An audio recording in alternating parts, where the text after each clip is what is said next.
வணக்கம். திருஷ்யம் part 3 release ஆக போகுது. சரி, அதுக்கு முன்னாடி ஒரு ரீகேப் டிஸ்கஷன் மாதிரி ஒன்று பண்ணிக்கலாம். நான் இப்போ தான் ஒரு 2 நாளைக்கு முன்னாடியிலேருந்து திரும்ப வந்து ஃபர்ஸ்ட் பார்ட் செகண்ட் பார்ட்னு வந்து ரிவைஸ் பண்ணுற மாதிரி படத்தை பார்த்துக்கிட்டு இருக்கேன். ஆக்சுவலாக உங்களுக்கே தெரியும், திருஷ்யம் 1 2013 டைமில் ரிலீஸ் ஆச்சு. அப்போ அந்த படம் வந்ததுக்கப்புறம் பெரிய ஒரு வரவேற்பு வாங்கியிருந்தது. அதை தாண்டி உங்களுக்கே தெரியும், மற்ற எல்லா லாங்குவேஜ்லேயும் ரீமேக் பண்ணியிருந்தாங்க, இன்க்ளூடிங் தமிழ், தெலுங்கு, ஹிந்தி, அந்த மாதிரி நிறைய லாங்குவேஜையும் இன்னும் ஒரு ஃபாரின் லாங்குவேஜில் கூட ரீமேக் பண்ணது. அந்த அளவுக்கு அந்த படத்தை வந்து எடுத்து வச்சுருந்ததா சொல்லியிருந்தாங்க. பட் அகெயின் உங்களுக்கு இது மேபி அஃபென்சிவாக இருக்கலாம். பட் தமிழ் வெர்ஷன் எனக்கு கம்பேரிங்காக ரொம்ப பிடிச்சிருந்தது. அது நிறைய பேர் ஒத்துப்பீங்கன்னு நினைக்கிறேன். பட் அகைன் ஏன்னா 2013 திருஷ்யம் ரிலீஸ் ஆயிருந்தாலும் அதை ஜீத்து ஜோசப் வந்து கமலை வச்சு டைரக்ட் பண்ணுறப்போ இன்னும் சில அங்கே பண்ண சில மிஸ்டேக்ஸ், சில இம்ப்ரூவேஷன்லாம் வந்து தமிழ் வெர்ஷனில் நம்ம பார்க்க முடிஞ்சுது. இன்னும் சொல்லப்போனால் தமிழ் வெர்ஷன் இன்னும் ஏன் எனக்கு ஸ்பெஷலாக இருந்ததுன்னா, அதில் வந்து கொஞ்சம் அந்த திருநெல்வேலி ஸ்லாங் இன்க்ளூட் பண்ணதை தாண்டி கமலோட பர்ஃபார்மன்ஸ் இன்னும் கொஞ்சம் எலிவேட் பண்ணியிருந்தது. மற்ற கேரக்டர் ஆர்டிஸ்ட்லாம் கரெக்டாக பொருந்தது. இன்னும் முக்கியமாக சொல்ல போனால் ஜிப்ரானோட மியூசிக். ஏன்னா நான் 2 பாட்டும் அடுத்தடுத்து பார்த்துருக்கேன். ஐ மீன் வந்து நான் 2 தமிழ் லாங்குவேஜும் மலை லாங்குவேஜும் 2 டைமாவது பார்த்துருப்பேன். 2 டைமும் பார்க்குறப்போ எனக்கு அப்வியஸாக வந்து தமிழ் வெர்ஷன் கொஞ்சம் பெட்டராக தெரிஞ்சது. அதுக்காக வந்து இது டிகிரேட் பண்ண மாதிரில கொஞ்சம் அதில் வந்து இம்ப்ரூவேஷன் இருந்தது. முக்கியமாக சொல்லப்போனால் பிஜிஎம் அந்த ஒவ்வொரு நிறைய சீனை வந்து எலவேட் பண்ணி இருந்ததுன்னே சொல்லலாம். இன்னும் கொஞ்சம் அத்தன்டிக்காக அந்த ஸ்லாங்கும் இன்னும் கொஞ்சம் எனக்கு ஈடுபாடு இருந்தது. அந்த ஒரு ஹியூமர் ஆகட்டும், அந்த த்ரில்லர், சஸ்பென்ஸ், பர்ஃபார்மன்ஸ் இன்க்ளூடிங் வந்து எல்லாமே வந்து பர்ஃபெக்டாக இன்னும் கொஞ்சம் இம்ப்ரூவைஸ் பண்ணியிருந்ததுனால நான் அப்படி சொல்கிறேன். மேபி நிறைய பேர் அஃபென்சிவ் ஆகலாம். But again there is no any offensive. But second பார்ட்டுக்கு அப்புறம் தமிழில் எடுக்கலை. பட் செகண்ட் பார்ட் உங்களுக்கு தெரியும், 2021 கொரோனா டைமில் லாக்டவுனில் வந்ததுனால டேரக்ட் ஓடிடி ரிலீஸ் ஆனதுனால தியேட்டரில் அந்த பேங்கர் இன்டர்வலுக்கு ஒரு விசில், அந்த சத்தம் வந்து நம்ம என்ஜாய் பண்ண முடியாமல் போனது தான் பெரிய ஒரு டிசப்பாயிண்டிங்காக இருந்தது. பட் இந்த டைம் வந்து அந்த மாதிரி எதுவும் இல்லை. இப்போ ஒரு வழியாக திருஷ்யம் 3 வந்து டிஸ்கஸ்லாம் போயிட்டு இந்த லாங்குவேஜில் எடுக்கும்போது பேரலாக நாங்களும் அதை ரிலீஸ் பண்ணுறோம் எடுக்கிறோன்ற மாதிரி பெரிய பஞ்சாயத்தெல்லாம் போயிட்டு ஒரு வழியாக எடுத்து இப்போ மலையாளமில் ஃபஸ்ட் ரிலீஸ் ஆகுது. ஏன்னா உங்களுக்கே தெரியும், இப்போ நீங்கள் திருஷ்யம்னு போய் கூகுளில் சர்ச் பண்ணாலே ஹிந்தி வெர்ஷன் தான் காட்டுது. அஜய் தேவனோட ஹிந்தி வெர்ஷன் தான் நிறைய ஃப்ரண்ட்டில் காமிக்கிறன்றப்போ எனக்கு கொஞ்சம் டிசப்பாயிண்டிங்காக இருக்குது. பட் எனக்கு தெரிஞ்சு இந்த படத்தை வந்து மல்டிபிள் லாங்குவேஜில் இப்போல்லாம் வந்து ரீமேக் பண்ணுறதுனால கொஞ்சம் அதனோட ஒர்த்து அவ்வளோவா இல்லைன்னு நினைக்கிறேன். ஏன்னா இப்போ ஒரிஜினல் வெர்ஷனே கண்டிப்பாக எனக்கு தெரிஞ்சு எல்லாருமே பார்த்துருவாங்கன்னு நினைக்கிறேன். பட் வாட் எவர், சரி ஓகே. இந்த படத்தோட கொஞ்சம் ஜஸ்ட் ஒரு ஷார்ட் ரீகேப் மாதிரி பார்த்தலாம். உங்களுக்கே தெரியும், ஜார்ஜ் குட்டி அப்படிங்கிறவர் வந்து பெருசாக எதுவும் படிக்கலைன்னாலும் சில சுற்றி இருக்கிற விஷயங்களெல்லாம் நாலேஜ், முக்கியமாக சினிமா பார்த்து நிறைய நாலேஜ் கேதர் பண்ணிக்கிட்டு அந்த ஊர்லேயே வந்து வெல் செட்டில்டாக ஓரளவுக்கு செட்டில்டாக இருக்கிறவருக்கு ஒரு ஒய்ஃப், அப்புறம் வந்து மீனா, அப்புறம் 2 குழந்தைங்க, பெண் குழந்தைங்க. ஒருத்தங்க வந்து ஸ்கூல் லைஃப் முடிக்க போகிறாங்க. 2 பேரும் ஸ்கூல் படிக்கிறவங்க, 2 பெண் குழந்தைங்க. அவங்களுக்கு வந்து ஒரு நல்ல ஒரு கேபிள் கனெக்ஷன் வச்சு நடத்திக்கிட்டு இருக்காரு.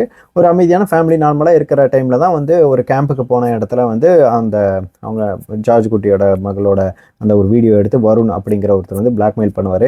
அன்றைக்கி நைட் அங்கே வர்றப்போ எதிர்பாராத விதமாக இவங்க அந்த ஃபோனை இது அடிக்கிறதுக்கு பதிலாக அவங்க அடித்து அங்கேயே வந்து அந்த வருண் அப்படிங்கிறவன் இறந்து போயிடுறாங்க.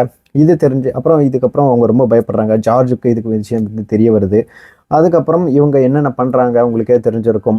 அந்த டெட் பாடியை வந்து இங்கே புதைச்சிருக்கிறதாகட்டும். அதுக்கப்புறம் இவங்க அடுத்தடுத்த நாள் கிளம்பி அந்த ட்ரிப்புக்கெல்லாம் போயிட்டு வருவாங்க. பட் அந்த காரை வந்து ஒரு இடத்துல வந்து முக்கி வச்சிருந்தாலும் ஒரு கட்டத்துக்கு மேலே அது தெரிய வருது. சேம் டைம் இந்த இடத்துல உங்களுக்கே தெரியும், கீதா பிரபாகர் அவங்க வந்து இந்த விஷயத்தை நோண்டி அந்த போலீஸ் ஸ்டேஷன்லாம் காமிப்பாங்க. இத்தனைக்கும் அந்த இடத்துல சகாதேவன் அந்த போலீஸ்காரும் கொஞ்சம் இந்த ஜார்ஜ் குட்டிக்காக அதனால அவரும் கொஞ்சம் இன்வால்வ்டாக இதெல்லாம் பார்க்குறாரு. ஒரு கட்டத்துக்கு மேலே ஜார்ஜ் குட்டிக்கு மேலே வந்து இவங்களுக்கெல்லாம் சந்தேகம் வந்து கூட்டிகிட்டு போய் விசாரிக்கிறாங்க. இவரும் கொஞ்சம் ப்ரிப்பேர்டாக எல்லா விஷயங்களும் சொல்லி கொடுத்து எல்லாமே சினிமா பார்த்து தெரிஞ்சுக்கிட்டதை தாண்டி இவருக்கும் அந்த விஷயங்கள்லாம் கொஞ்சம் இம்ப்ரூவைஸ் பண்ணிட்டு அப்புறம் அடுத்தடுத்த விசாரணைகள்லையும் கரெக்டாக வந்து அந்த ஒவ்வொரு இடத்துலையும் வந்து எஸ்கேப் ஆனது மட்டும் இல்லாமல் அந்த கிளைமேக்ஸில் ஒரு கட்டத்துக்கு மேலே அந்த பெண் குழந்தைக்கு வந்து அந்த இடத்த காமிச்சிருந்தாலும் இன்னும் என்ன பண்ண போகிறாருன்னு தெரியறப்ப தான் அந்த இடத்துல அது வேறு இடத்துல மாற்றி வச்சுருக்காரு அப்படிங்கிற அந்த ட்விஸ்ட்லாம் வந்து அல்டிமேட்டாக வந்து அந்த படம் வந்து ரொம்ப ஒரு வெல் பேக்டாக இருந்திருக்கும். அங்கேயே ஆக்சுவலாக ஆல்மோஸ்ட் படமும் முடிஞ்சுது. உங்களுக்கே தெரிஞ்சிருக்கும், ஈவன் ஜீத்து ஜோசப் கூட வந்து ஒரு பார்ட் 2க்கான ஒரு ஐடியா அந்த டைம்லேயே இது நம்ம பார்ட் 2 எடுக்க போகிறோன்னு அந்த படத்தை முடிச்சிருக்க மாட்டார். ஏன்னா உங்களுக்கே தெரிஞ்சிருக்கும், 2013 ஒரு ஆல்மோஸ்ட் 7 இயர்ஸ் டிஃப்ரென்ஸு, 7 to 8 இயர்ஸ்னு வச்சுக்கோங்க அந்த ஸ்டோரியில் இன்க்ளூடிங். அங்கே எதுவுமே டிசைட் பண்ணியிருக்கேன். பட் இடையில ஒரு இடத்துல மேபி இந்த ஐடியா ஸ்பார்க் ஆகிருக்கும். அதுதான் ஒரு ஹைலைட்டே. இப்போ ஃபர்ஸ்ட் பார்ட்டுங்கிறது ஓகே, ஒரு சஸ்பென்ஸ் த்ரில்லர். ஒரு எனக்கு தெரிஞ்சு இந்தியாவிலே வந்து உங்களுக்கே தெரிஞ்சிருக்கும், ஒரு பெஸ்ட் சஸ்பென்ஸ் த்ரில்லர் வந்து நம்ம திருஷ்யம் சொல்லலாம். சஸ்பென்ஸ் கிரைம் த்ரில்லர் நம்ம சொல்கிறோம். பட் ஒரு 6 இயர்க்கு அப்புறம் ஒரு 6 இயரில் எந்த டைமில் அவருக்கு வந்து ஒரு ஸ்பார்க் ஆகிருக்குன்னா, எந்த இடத்துல வந்து ஸ்டார்ட் பண்ணணும். ஜஸ்ட் லைக் தட் ஒரு ஃபர்ஸ்ட் பார்ட் வந்து ஹிட் ஆயிடுச்சுன்னு நம்ம ஊரில் நிறைய படங்கள் வந்து செகண்ட் பார்ட் கண்டமணிக்கு உட்காந்து எழுதுவாங்க. அந்த ஆக்டரு இந்த மற்ற ஆர்டிஸ்ட்லாம் மாற்றி போட்டு கண்டபடிக்கு ஒரு ஃபர்ஸ்ட் பார்ட் ஹிட்டு, அதனால நான் செகண்ட் பார்ட் எழுதுறேன்ட்டு கேவலமாக எடுத்து வச்சு ஸ்பாயில் பண்ணுறவங்க இருப்பாங்க.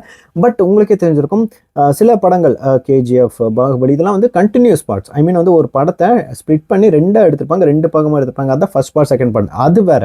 பட் ஒரு ஃபர்ஸ்ட் பார்ட் ஹிட் ஆகுதுன்றதுக்காகவே நான் புதுசாக அந்த கேரக்டரை வச்சு ஒரு கதையை எழுதி ரிலீஸ் பண்ணி நாசமா போகிற படங்கள்லாம் நம்ம நிறைய பார்த்துருக்கோம். அந்த கேட்டகரியில் இது வராமல் அவ்வளோ ப்ரில்லியண்ட்டாக வந்து செகண்ட் பார்ட்டை வந்து எடுத்தது தான் வந்து ஒரு பெரிய ஒரு அப்ரிசியேஷன் கொடுக்கும் ஜீத்து ஜோசப். சொல்லப்போனால் செகண்ட் பார்ட் அப்படி என்ன கொடுத்துருவாங்க, என்ன அதில் வந்து காமிச்சிருவாங்க, ஒரு வேளை வந்து ஜஸ்ட் லைக் தட்னு எடுத்து ஏதோ ஒன்று பண்ணுறாங்களா அப்படின்ற மாதிரி யோசிக்கிற இடத்துல தான் உங்களுக்கே தெரிஞ்சிருக்கும் செகண்ட் பார்ட். ஈவன் நம்ம எல்லாருக்குமே அது ஒரு ஒரு ஒரு கியூரியாசிட்டி இருந்திருக்கும், என்ன மாதிரி இதில் காமிக்க போகிறாங்க. அதான் திருஷ்யமான முடிஞ்சிருச்சே, பதச்சாச்சு எல்லாமே. ஆனால் செகண்ட் பார்ட்டில் ஒரு சீன்லேருந்து ஓப்பன் பண்ணுறாங்க.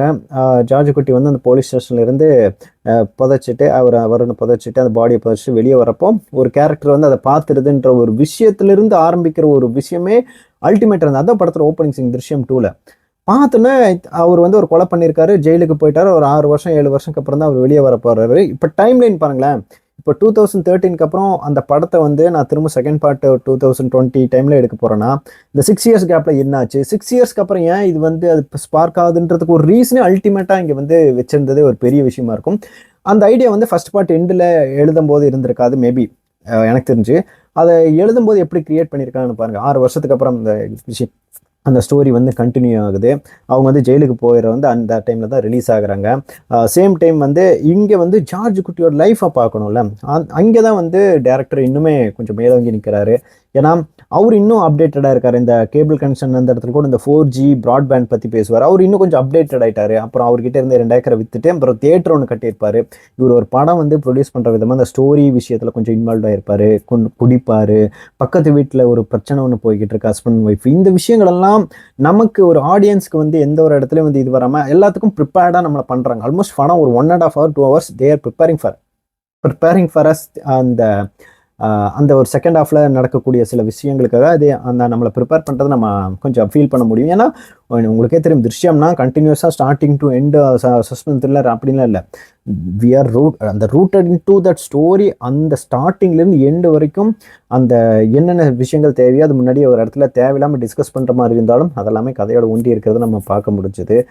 இன்னும் சொல்லப்போனால் அந்த செகண்ட் பார்ட்டில் அந்த பிளேசஸ் ஆகட்டும், அந்த அப்டேட்டான தியேட்டர்ஸ், இவர் ஸ்டோரி ஒவ்வொரு இடமும் வந்து எதுக்காகன்றதை பின்னாடி வந்து ரிவீல் பண்ணுறதை தாண்டி செகண்ட் பார்ட்டில் உங்களுக்கே தெரியும், அந்த ஜெயிலுக்கு போனவர் வந்து வர்றதாகட்டும். இன்னொரு இடத்துல இவரோட டாட்டர் இருக்காங்களா, அவங்களோட ஃப்ரெண்டை வச்சு அந்த போலீஸ்காரர் வந்து அவரோட ஃப்ரெண்டை வச்சு வீட்டுக்கு போகிறது, அந்த இடத்த விசாரிக்கிறது, இந்த மாதிரி இடத்துல எல்லா இடத்துலையும் வந்து அந்த ஃபேமிலியை சுற்றி ஏதோ ஒரு இடத்துல வந்து அவங்கள இன்னும் அந்த விஷயம் வந்து சூழ்ந்துக்கிட்டே தான் இருக்குது, ஃபாலோ பண்ணிட்டே இருக்குது. அவங்களுக்குள்ளே இருக்கிற அந்த ட்ராமா ஆகட்டும்.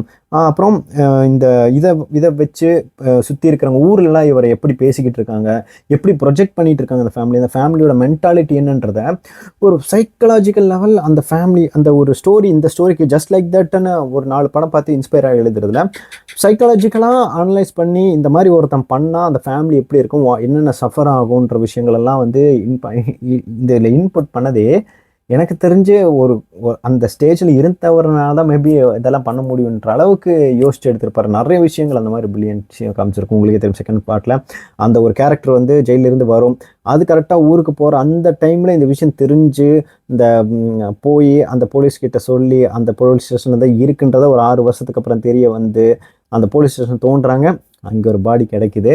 அதுக்கப்புறம் அதை எடுத்துகிட்டு போனதுக்கப்புறம் அவ்வளோதான், சார்ஜ் குட்டி மாட்டியாச்சு அப்படின்னு நம்ம எல்லாம் நினச்சப்போ அந்த போலீஸ் அப்போ உங்களுக்கே தெரியும் கோர்ட்லேயும் வந்து அவங்களுக்கு ஆர்டர் கொடுத்துட்டாங்க, நீங்கள் விசாரிக்கலான்னு. ஃபேமிலியை கூட்டிகிட்டு போய் திரும்பவும் அடித்து அதே நம்ம அந்த சீன் தான் நம்ம ஃபர்ஸ்ட் பார்ட்டில் எந்த ஒரு சீன் ஹைலைட்டோ அதை செகண்ட் பார்ட்டில் ரீக்ரியேட் பண்ணுறாங்க. கீதா வந்து அந்த வந்து ஒரு முதல்ல ஒரு ஸ்லாப் பண்ணுவாங்க அந்த தியேட்டரிச்சிக்கல் சீனில் அதெல்லாம். அப்போது அதுக்கப்புறம் என்ன பண்ணுவார், இத்தனைக்கும் அவர் கன்ஃபெஸ் பண்ணுவார் அந்த போலீஸ்கிட்ட, எல்லாத்தையும் நான் தான் பண்ணேன், அந்த எவிடன்ஸ் எல்லாம் இன்னும் நான் வச்சுருக்கேன்றதை தாண்டி. அதுக்கப்புறம் ஒரு என்னென்ன விஷயங்கள் பண்ணியிருப்போம். அப்புறம் அதுக்கப்புறம் கோர்ட் ஹியரிங்க்கு போகுது. அங்கே ஒரு இடத்துல வந்து இந்த டிஎன்ஏ டெஸ்ட்லாம் வர்ற இடத்துல பிளாஸ்ட். அந்த சீன் வந்து தியேட்டருக்கு மிஸ் பண்ணி அதை பண்ணிட்டோம் நாமலாம். அந்த மாதிரி ஒரு பிளாஸ்டான சீனு. இந்த டிஎன்ஏ சாம்பிளே ஒத்து போகலை அப்படிங்கிற ஒரு சீன் அப்போ பிளாஸ்ட்டு தான். நல்லா எகிரிட்டேன். அப்போ தான் வந்து இவங்க பேண்ட் அதுக்கு முன்னாடிலாம் அந்த அவர் எதுக்காக இதெல்லாம் பண்ணார் முக்கியமாக சொல்லணும்னா, அந்த மார்ச் அந்த எலும்புலாம் வந்து வைக்கிற இடத்துல அங்கே ஒருத்தருக்கு இடம் குடிச்சு அங்கே பழக்கமாகி அந்த எலும்பை மாற்றுறதாகட்டும். அப்புறம் ஒரு ப்ரொடியூசர் கிட்ட அந்த இல்லை சாரி ஒரு ரைட்டர் கிட்ட அந்த ஸ்டோரி எழுதுகிற விஷயத்தில் ஆல்ரெடி எழுதி அந்த கதையை பப்ளிஷ் பண்ண அந்த ஒரு விஷயமாகட்டும். அதை தாண்டி ஒரு ஒரு வயசானக்கு வந்து அந்த டெட் பாடி வந்து எடுப்பார்ல, எடுத்து இது பண்ணுவார்ல, அது கொடுத்துருப்பார்ல, அவருக்கு ஃபீஸ் கட்டுறதாகட்டும். இந்த மாதிரி எல்லா இடத்தையும் வந்து ப்ரிப்பேர் பண்ணி ஏதோ ஒரு இடத்துல வந்து டிஸ்கஸ் பண்ணி கொண்டு வந்தது. இந்த படத்தில் இன்க்ளூட் பண்ணது வந்து ஹைலைட்டடாக இருந்தது. அதுக்கப்புறம் உங்களுக்கே தெரியும் படம் அதுக்கப்புறம் முடிஞ்சுது. இத்தனைக்கும் அந்த மிச்ச எலும்பு எடுத்துகிட்டு வந்திருப்பார்ல, அதெல்லாம் ஆசிட் ஊற்றி அப்போவே இது பண்ணியிருப்பார். அதில் மற்ற எவிடன்ஸ் எல்லாம் வந்து எரிச்சிருப்பார். பட் சின்ன அந்த எலும்பு மட்டும் அவங்க அந்த சடங்கு பண்ணுறதுக்காக வச்சிருப்பார். ஓகே, பட் எனக்கு இப்பவும் டவுட்டாக இருக்குது. இன்னும் என்ன இந்த ஸ்டோரியில் இருக்குது பெட்டர். நமக்கு இன்னும் ஒரு பயம் இருப்பது, எதுக்கு ஸ்பாயில் பண்ணணும்? 2 படம் டீசெண்டாக நல்லாவே வந்துருச்சு, சூப்பராக வந்துருச்சு. அதை தேர்ட் பார்ட் எடுத்து இத்தனைக்கு தியேட்டர் ரிலீஸ் பண்ணி அதை ஸ்பாயில் பண்ண போகிறாங்களா என்ன மாதிரின்றது நமக்கு பார்த்தா தான் தெரியும். நான் ட்ரெய்லர் கூட இன்னும் பார்க்கல, எந்த ஸ்பாயிலரையும் நான் கேட்க வரும்ல. இத்தனைக்கும் நான் ஃபர்ஸ்ட் டே ஃபர்ஸ்ட் ஷோ பார்த்தே ஆகணும்னு அவளுக்கு போயிட்டே பார்க்கணும். இல்லை இங்கே எங்கள் ஊரில் ரிலீஸில் கொஞ்சம் ஒரு தூரத்தில் ட்ராவல் பண்ணி தான் போய் பார்க்கணும். ஆனால் என்னால் ஸ்பாயிலர்லாம் விட முடியாது. நாளைக்கு மத்தியானத்துக்கு மேலே வந்தாலே எனக்கு தெரிஞ்சு ஸ்பாயிலர் தெரிஞ்சிடும். அதனாலே நாளைக்கு காலையிலே போய் பார்த்துலான்னு நான் போகிறேன். பட் அகைன் இதில் என்ன, இதில் வந்து ஆல்ரெடி ஜீத்து ஜோசப் ஒரு கிளாரிஃபிகேஷன் கொடுத்துட்டாரு. ஃபர்ஸ்ட் பார்ட் செகண்ட் பார்ட் மாதிரி இதில் அந்த த்ரில்லர் எமோஷனல் க்ரைம் இந்த மாதிரி விஷயங்களை தாண்டி இது ஒரு எமோஷ்னல் ட்ராமாவாக மேபி அன்எக்ஸ்பெக்டடான கிளைமேக்ஸ் உங்களுக்கு இருக்கும். மேபி இது நல்லா இருந்தால் திருஷ்யம் 4 and 5 கூட வரதுக்கு வாய்ப்பு இருக்குது அப்படின்னு சொல்லியிருக்காங்க. இதே மாதிரி தான் அவதார் டேரக்டர்னு சொன்னார். பட் அகைன் இந்த படத்தில் அவதார் மாதிரியே தான் இதுவும் டிஸ்டன்ஸாக வருது. நிறைய பேர் மீம்ஸாக போட்டிருந்தாங்க, இந்நேரத்துக்கு வந்து அவர் ஜெயிலுக்கு போயிருந்தாலே ரிலீஸ் ஆகி வந்திருப்பாங்கன்னு. பட் அதில் ஒரு லாஜிக் இருக்குப்பா. இன்கேஸ் வந்து அது ஒத்துக்கிட்டு ஜெயிலுக்கு போனால் கீதாக்கு இருக்கிற கோவத்துக்கு இந்த குடும்பத்தையும் வந்து ஸ்பாயில் பண்ணிடுவாங்கன்ற அந்த ஒரு விஷயமும் இருக்குது. ஃபேமிலியை காப்பாற்றணுன்ற மாதிரி எனக்கு தெரிஞ்சு மேபி என்னோட எக்ஸ்பெக்டேஷன்ஸ் பெருசாக இது இல்லை. பட் திருஷ்யம் மீன்ஸ் ஒரு ட்விஸ்ட்டு க்ரைம் சஸ்பென்ஸ் த்ரில்லர், அந்த விஷயங்கள் இன்க்ளூட் பண்ணாமல் ஜஸ்ட் லைக் தட் ஒரு எமோஷ்னல் ஆங்கிளில் மட்டுமே இந்த படம் தேர்ட் பார்ட் மேபி கொண்டு போயிட்டு நாளுக்கு ஒரு பேட் எண்டிங் சேட் எண்டிங் இந்த மாதிரி ஏதோ ஒரு விஷயங்கள் கொண்டு வந்தால் மேபி ஃபேன்ஸ் டிசப்பாயிண்ட் ஆக வாய்ப்பு இருக்குது. இவன் தான் மாரலி கரெக்டாக இருந்தாலும். பட் வாட் எவர் அந்த படத்தை பற்றி நாம் இப்போவே எதுவும் ப்ரெடிக்ட் பண்ணிட வேண்டாம். ஏன்னா ஜீத்து ஜோசப் மேலே எனக்கு ஒரு ட்ரஸ்ட் இருக்குது. பட் ரீசெண்டாக அவரோட படங்கள் கொஞ்சம் டிசப்பாயிண்டிங்காக இருந்தது. பட் இது written and directed by Jeethu Joseph. So நம்ம கொஞ்சம் விஷயங்களை எக்ஸ்பெக்ட் பண்ணலாம். எனக்கு முக்கியமாக அந்த ப்ரிப்பரேஷன் தான் தாண்டி அந்த சஸ்பென்ஸில் அதுமாதிரி திரும்பவும் கீதா கேரக்டர் ஜார்ஜ் குட்டி கேரக்டர் எல்லாத்தையும் வந்து ஸ்க்ரீனில் பார்க்க போகிறன்றது கொஞ்சம் எக்ஸைட்டடாக இருக்குது. அட்லீஸ்ட் ஒரு பேர் மினிமம் ஒரு எக்ஸ்பெக்டேஷனை தாண்டிட்டாலே நான் ரொம்ப சாட்டிஸ்ஃபைடாக இருப்பேன். அட்லீஸ்ட் ஒரு திருஷ்யம் 2 திருஷ்யம் லெவலுக்கு இருந்தால் போதுன்னு நான் எக்ஸ்பெக்ட் பண்ணுறேன். நிறைய பேருக்கு உங்களுக்கு அந்த எக்ஸ்பெக்டேஷன் இருக்கும். பட் வாட் எவர் நம்ம பார்க்கலாம், செலிப்ரேட் பண்ணலாம் இந்த படத்தை. நீ இதை பார்த்துட்டு நீ மற்ற லாங்குவேஜில் நீ ரீமேக் பண்ணுவாங்க. எனக்கு தெரிஞ்சு இதுலேயே எல்லாத்தையும் பார்த்துருவான்னு நினைக்கிறேன். படம் நல்லா ரிவ்யூ வந்தால், படம் நல்ல ரிவ்யூ வரணும். இந்த படம் ரொம்ப நல்லா வரணுன்றது வந்து நான் பர்சனலாக விஷ் பண்ணுறேன். ஏன்னா இதுக்கு முன்னாடி எவ்வளோ படம் எக்ஸ்பெக்ட் பண்ணி நல்லா இருந்துராதான்னு எக்ஸ்பெக்ட் பண்ணியிருக்கேன். பட் இந்த படம் ரொம்பவே நல்லா இருக்கணும்னு நான் எதிர்பார்க்குறேன். இன்கேஸ் வந்து நீங்கள் திருஷ்யம் 1 திருஷ்யம் 2 பார்க்கல, இல்லை நான் பாபநாசம் தான் பார்த்துருக்கேன் திருஷ்யம் பார்க்கலன்னா ஜஸ்ட் லைக் தான் நீங்கள் ஒரு ரீவாச் போடலாம். திருஷ்யம் 1 திருஷ்யம் 2 கண்டிப்பாக இப்போ அமேசான் ப்ரைம்லேயே இருக்குது, யூடியூப்லேயே திருஷ்யம் இருக்குது. கண்டிப்பாக நீங்கள் ட்ரை பண்ணி பாருங்கள். ஒரு நல்ல படம் தான். நீங்கள் பாபநாசம் பார்த்துட்டிங்கன்னா பார்க்க தேவையில்லையா உங்களுக்கு? ஃபர்ஸ்ட் ஆஃப் ஆல் இது வந்து பாபநாசம் நீங்கள் கேட்டீங்களா ஆகுன்னு பார்த்துருப்பீங்களா? அந்த படம் தான் இந்த திருஷ்யம் 1. அப்புறம் திருஷ்யம் 2 தனியாக அமேசான் ப்ரைமில் இருக்குது. வாட்ச் பண்ணிட்டு நீங்கள் திருஷ்யம் 3 ட்ரை பண்ணலாம். உங்களோட எக்ஸ்பெக்டேஷன் இந்த படத்துக்கு மேலே என்னென்ன விஷயங்கள் இருக்குன்றதையும் நீங்கள் கமெண்ட்டில் சொல்லுங்கள். படம் பார்த்துட்டு வந்து படத்தை பற்றி ஃபர்தராக டிஸ்கஸ் பண்ணலாம். ஸ்பாய்லர் எதுவும் முடிஞ்ச வரைக்கும் சொல்லாமல் படம் எப்படி இருக்குன்ற ரிவ்யூ நான் போட ட்ரை பண்ணுறேன். இன்கேஸ் நான் ஏதாவது பாயிண்ட்ஸ் மிஸ் பண்ணியிருந்தாலும் நீங்கள் வந்து கமெண்ட்ஸில் சொல்லுங்கள்.